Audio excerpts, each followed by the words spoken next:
process server shoved a thick envelope into my hand and walked away without a word. I tore it open right there on the porch. It wasn't a fine. It was a lawsuit from my own parents. They were suing me for $2 million.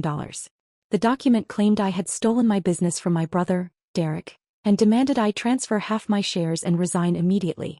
Before I tell you what I found when I dug into their financial records, drop a comment and let me know where you're listening from and what time it is for you right now.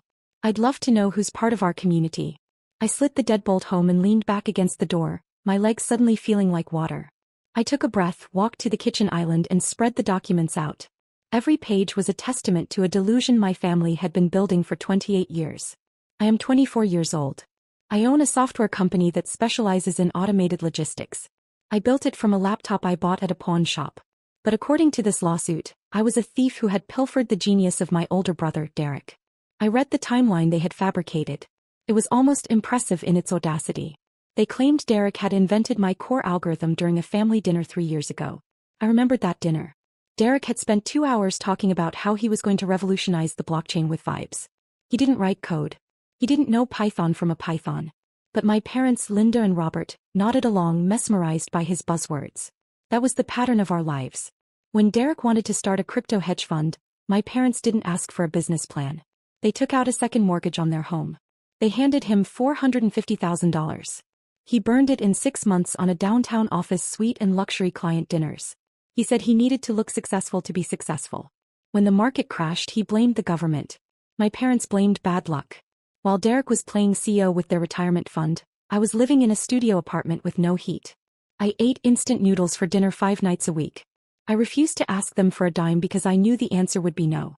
I coded for 18 hours a day. I built my client base one cold call at a time. I didn't have an office. I had a closet and a Wi-Fi connection I stole from the coffee shop downstairs. And now, looking at the legal demand for 50% of my company, I realized something that turned my fear into cold, hard rage. This wasn't just about greed. It was about survival. My parents weren't just evil, they were desperate. They had bet their entire lives on the golden child. They had poured every asset, every drop of equity and every hope into Derek. If Derek was a failure, then they were destitute. They had nothing left.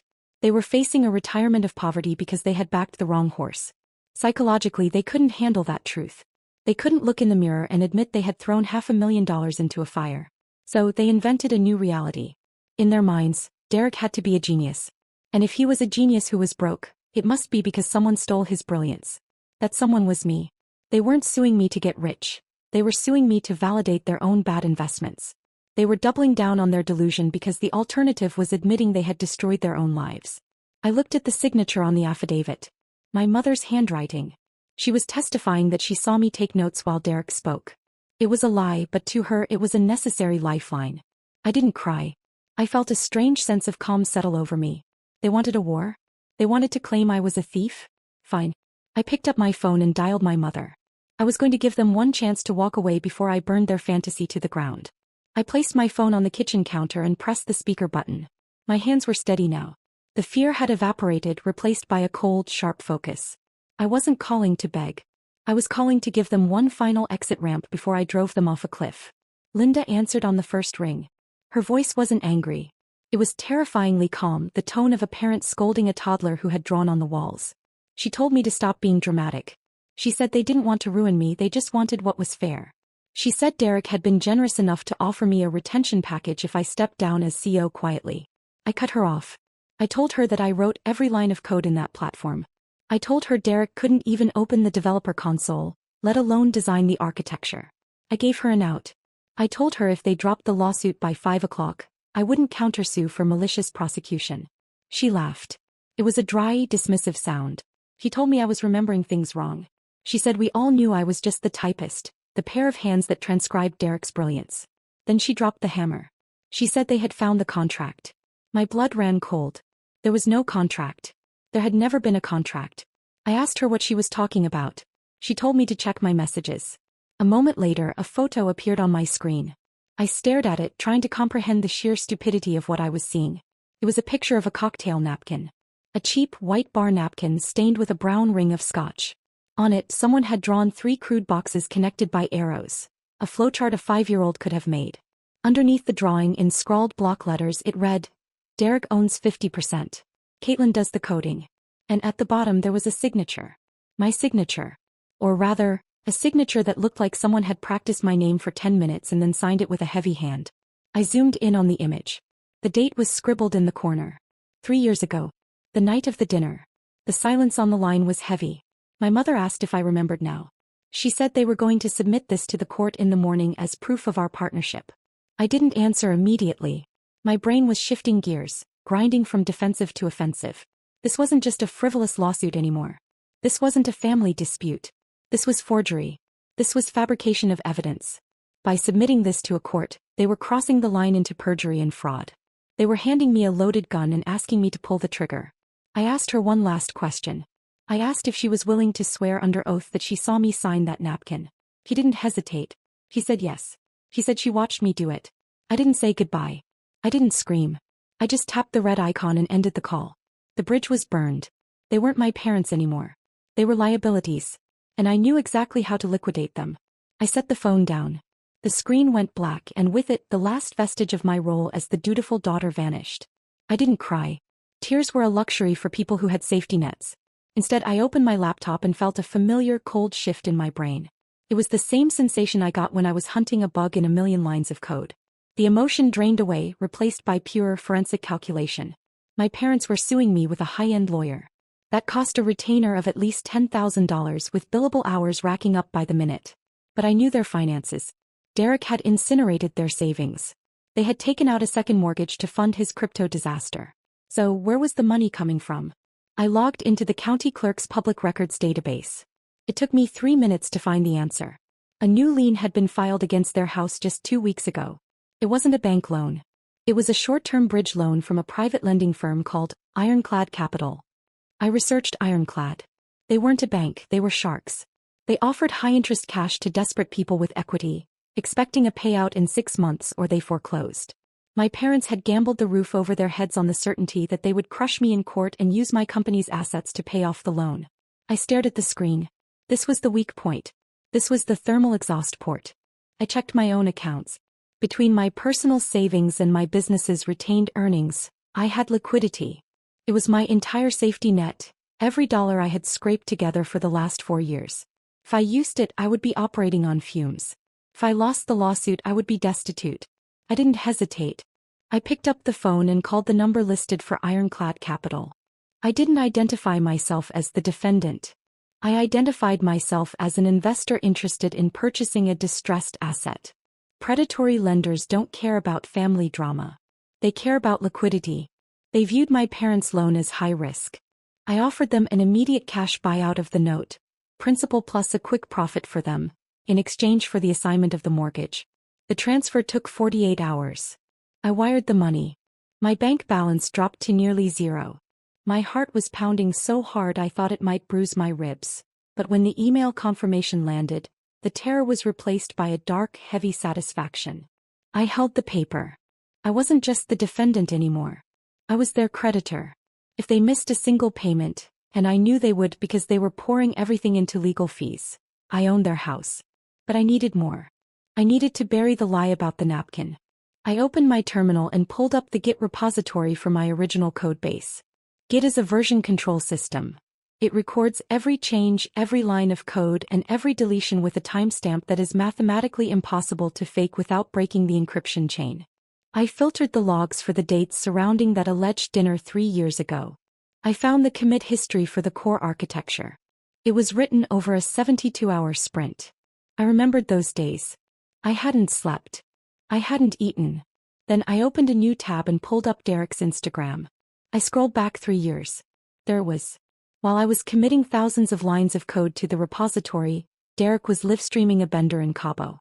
He had posted photos of himself doing shots at a beach bar, time-stamped to the exact minute I was writing the database schema. He physically could not have been drawing flowcharts on a napkin in our dining room. He was 2,000 miles away, passing out in a hotel lobby. I took screenshots. I compiled the metadata. I had the financial noose and the digital smoking gun. But I couldn't just walk in and show them. If they knew what I had, they might retreat. They might claim it was a mistake. I needed them to commit. I needed them to lie on the record in front of a court reporter where it would become a crime. I opened my email client and composed a message to their lawyer. I didn't write it like a CEO. I wrote it like a terrified 24-year-old girl who was out of her depth. Dear Mr. Sterling, I am overwhelmed. I don't want to fight my family. I am scared of losing everything. Please, can we meet for mediation?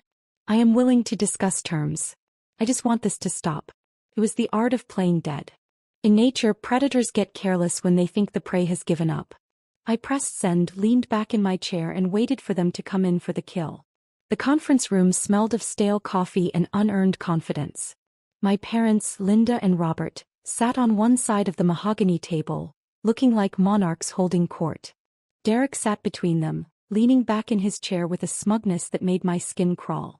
Their lawyer, Mr. Sterling, a man whose suit cost more than my first car, tapped a pen against a legal pad, looking bored. I sat alone. I had brought no one. I wanted them to think I was isolated. I wanted them to think I was breaking. We appreciate you coming to your senses, Caitlin, my father said, his voice dripping with paternal disappointment. We don't want to hurt you. We just want Derek to have what is rightfully his. Mr. Sterling slid a document across the table. It was a settlement agreement. It ceded 50% of my equity to Derek and installed him as co-CEO. Beside it lay the photo of the cocktail napkin, the smoking gun they were so proud of. Before I sign, I said, my voice barely above a whisper, keeping my eyes on the table. I need to understand. Derek, how did you come up with the architecture? Specifically the encryption handshake protocol in the backend. It's the most complex part of the system. I've always struggled to explain it to investors. Derek straightened up. He shot a glance at Sterling, then at our parents. This was his moment. He cleared his throat. Well, honestly, Kate, it just came to me, he said, speaking with the unearned authority of a man who watches too many TED Talks. I knew we needed blockchain logic to verify the logistics chain.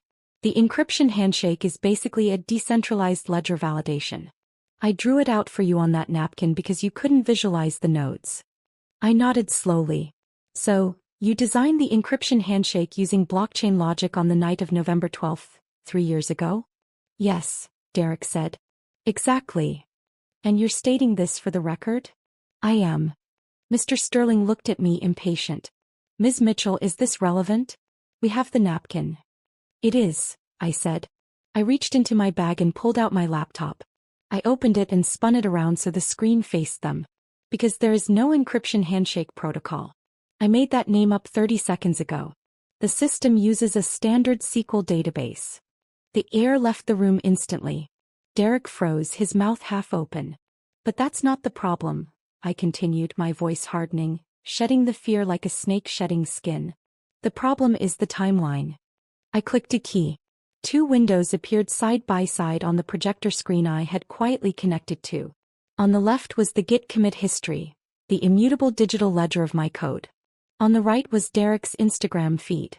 This is the code repository, I said, pointing to the timestamps. The core kernel was written in a 72-hour sprint between November 11th and November 14th. Thousands of lines of code, timestamped to the second. I pointed to the right side of the screen. And this is Derek's Instagram. November 12th. Timestamped location, Cabo San Lucas. Here is a video of him doing body shots at a bar called Al Squid Row. Here he is passing out in the hotel lobby at 3 a.m. I looked at Mr. Sterling. Unless Derek figured out how to telepathically code complex algorithms from a Mexican resort while blacked out on tequila, he is lying. And that napkin? It's a forgery. Which makes this meeting an attempt to use the legal system to commit fraud. Mr. Sterling went very still. He looked at the screen. He looked at the date on the napkin photo. Then he looked at Derek, who was now turning a sickly shade of gray. Sterling didn't yell. He didn't argue. He simply closed his folder with a sharp snap that echoed like a gunshot in the silent room. He stood up and picked up his briefcase.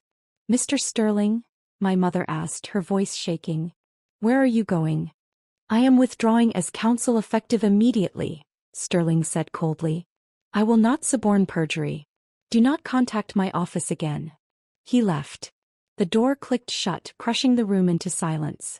Caitlin, my father stammered, flushed. We can explain. Derek just confused the dates. Stop, I said. I'm not finished. I slid a single document across the table, the mortgage assignment. You don't have a lawyer anymore, I said. But you do have a creditor. My father read. Confusion drained into horror. You took out a high-interest bridge loan to fund this lawsuit, I said. You used the house as collateral. You bet you could steal my company before the note came due. I leaned in. I bought the debt. I own the note. And since you defaulted this morning, because you paid a lawyer who just walked out, I'm calling it due. My mother gasped. You own our house. I own the debt, I corrected. And since you can't pay, you have 30 days to vacate. I packed up and walked out, adrenaline surging. I had won, but cornered animals don't think. They bite. At the elevators, I heard the conference room door slam open. Caitlin. Derek tackled me into the wall. He wasn't trying to hurt me, he was trying to erase me. He grabbed my wrist, forcing my thumb toward my phone. Unlock it. Delete the cloud. He twisted my arm, frantic, hysterical. An extinction burst. The final violence of someone who's lost control. Then a massive hand seized the back of his neck. That's enough. Mr. Vance, the security contractor I'd hired days earlier, slammed Derek to the floor and zip-tied him. You are detained for assault, Vance said calmly. Police are en route. Derek sobbed as they dragged him away. The cameras had captured everything. He pleaded guilty. Fraud. Perjury. Assault. 18 months. My parents lost the house. I didn't keep it. I liquidated it and used the proceeds to start a scholarship fund. Laptops and internet for engineering students building futures from nothing. 3 months later, the lawsuits were gone. The restraining orders permanent. The noise had stopped. I opened the folder labeled Evidence. Then I deleted it. I didn't need proof anymore. I closed my laptop and looked out at the city. The future finally felt like it belonged to me. Have you ever had to become the villain in someone else's story just to survive?